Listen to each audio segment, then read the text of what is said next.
Numbers 8. At sinalita ng Panginoon kay Moises na sinasabi, salitain mo kay Aaron, at sabihin mo sa kanya, pagsisindi mo ng mga ilawan, ay iyong papagliliwanagan ang 7 ilawan sa harap ng kandelero.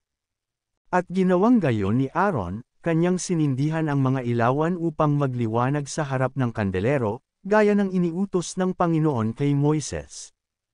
At ito ang pagkayari ng kandelero, gintong nyari sa pamakpok, mula sa tungtungan ni Yaon hanggang sa mga bulaklak ni Yaon ay yari sa pamakpok. Ayon sa anyong na ipinakita ng Panginoon kay Moises, ay gayon niya ginawa ang kandelero. At sinalita ng Panginoon kay Moises na sinasabi, kunin mo ang mga Levita sa gitna ng mga anak ni Israel at linisin mo sila. At ganito ang gagawin mo sa kanila, upang linisin sila, ay waisak mo sa kanila ang tubig na panglinis ng sala, at kanilang paraanin ang pang-ahit sa buong laman nila, at labhan nila ang kanilang mga suot, at sila'y magpakalinas. Kung magkagayoy pakunin mo sila ng isang gayang toro at ng handog na harina ni Yaon, na mainam na harina na hinaluan ng langis, at kukuha ka ng ibang gayang toro na handog dahil sa kasalanan. At ihaharap mo ang mga Levita sa harap ng tabernakulo ng kapisanan at pipisanin mo ang buong kapisanan ng mga anak ni Israel. At ihaharap mo ang mga Levita sa harap ng Panginoon. At ipapatong ng mga anak ni Israel ang kanilang mga kamay sa mga Levita.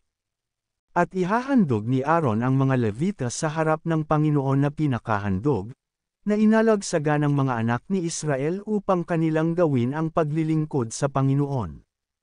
At ipapatong ng mga Levita ang kanilang mga kamay sa mga ulo ng mga gayang toro, at ihandog mo ang isa na pinakahandog dahil sa kasalanan, at ang isa'y pinakahandog na susunugan sa Panginoon, upang itubos sa mga Levita.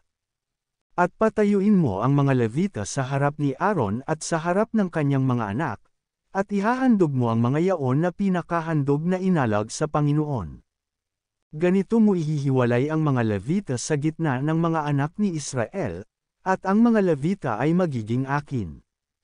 At pagkatapos nito ay magsisipasok ang mga Levita, upang gawin ang paglilingkod sa tabernakulo ng kapisanan at iyo silang lilinisin, at ihahandog mo na pinakahandog na inalag. Sapagkat sila'y buong nabigay sa akin sa gitna ng mga anak ni Israel, na kinuha ko silang kapalit ng lahat ng nagsisipagbukas ng bahay bata, ng mga panganay sa lahat ng mga anak ni Israel. Sapagkat lahat ng mga panganay sa gitna ng mga anak ni Israel ay akin, maging tao at maging hayop, ng araw na aking lipulin ang lahat ng mga panganay sa lupain ng Ehipto, ay aking pinapaging banal para sa akin. At aking kinuha ang mga Levita na kapalit ng lahat ng mga panganay sa gitna ng mga anak ni Israel.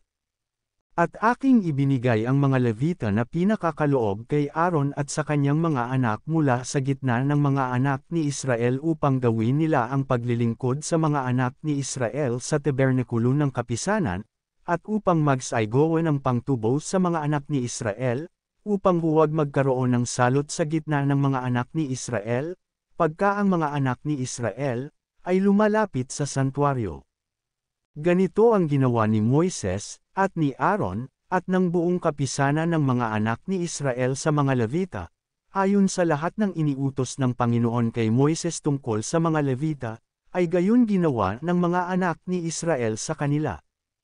At ang mga Levita ay nagsipaglinas ng kanilang sarili sa kasalanan, at nagsipaglabo ng kanilang mga damit, at inihandog ni Aaron sila na pinakahandog na inalag sa harap ng Panginoon, at si Aaron ay naggawa ng pangtubo sa kanila upang linisin sila.